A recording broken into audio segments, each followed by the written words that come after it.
Hello, everybody. Hope you had a good weekend. What I want to start off with is to go over the homework that you guys had over the weekend. So I want to go over the two FRQs that you were going to do. I'll do that fairly quickly. Then I'll take these pages and I'll post them to Edsby so you can take a look at them and then tell you what you're going to be doing today. So for part A of this first FRQ, the directions were to using a correctly labeled graph, up here, sorry, that the consumers buy the same quantity no matter what the price is. Hopefully you recognized that this would be perfectly inelastic demand, right? No matter what the price, we don't care what price is, right? We don't care what's going along where this price intersects our demand curve. We are going to buy this exact same quantity no matter what. You kind of think of it like gasoline in the short run, right? If I need gas, I'm going to buy gas. It really doesn't matter how much it costs. I need it. And so then we had to explain what happens to the quantity sold after the tax is imposed. Well, the quantity does not change with tax.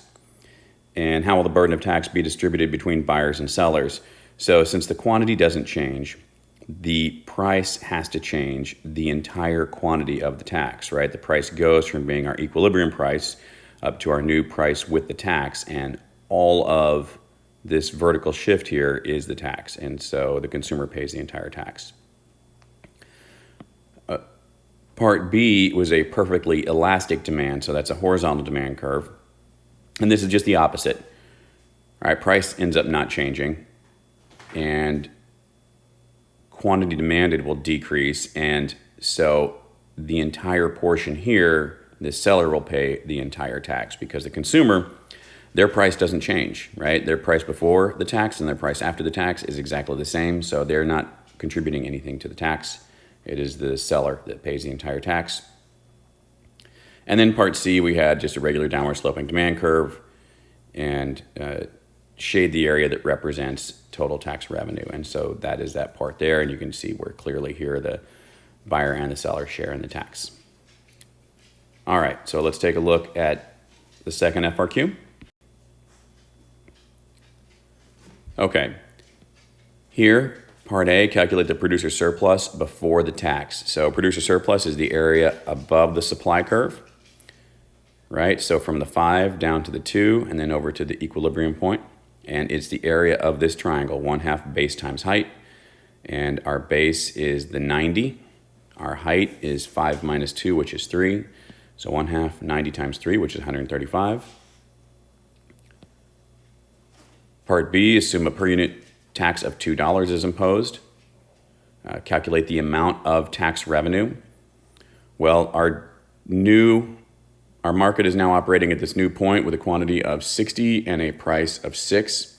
So for that quantity of 60, there's a $2 tax on each. So tax revenue is 2 times 60 or $120.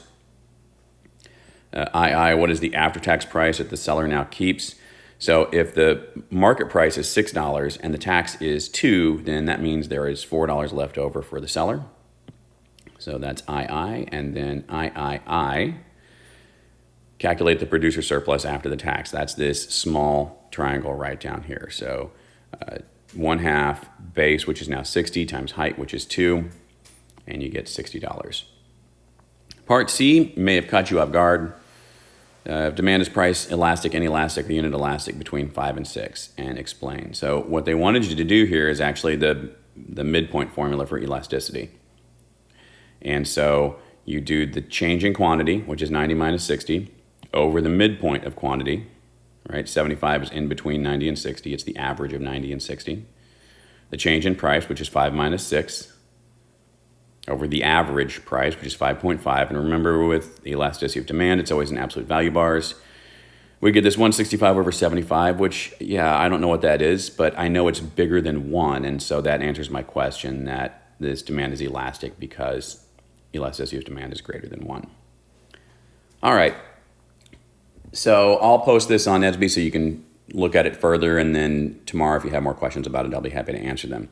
But this part C in particular, I want you guys to practice. If you didn't do it this way in your homework, take a moment and walk yourself through this formula so that you remind yourself how to do it, right? It's look at your notes and recall what that formula was, because you're going to need to do it in your homework tonight and today. I think you can do most of your stuff in class. First thing I want you to do is go on to My AP, and I've put an assignment there that is multiple choice questions. These will be very, very similar to what you're going to see on the test. And then once you've done that, I want you to go to the next FRQ that I have for you, and you'll see, I want you to do the whole FRQ. I don't think it'll take you long to do. And part E, you'll see the first step is here, calculate the price elasticity of demand, show your work. So that's that calculation. So I want you to practice that again so that you know how to do that. All right, you guys have a great day, and I will see you tomorrow.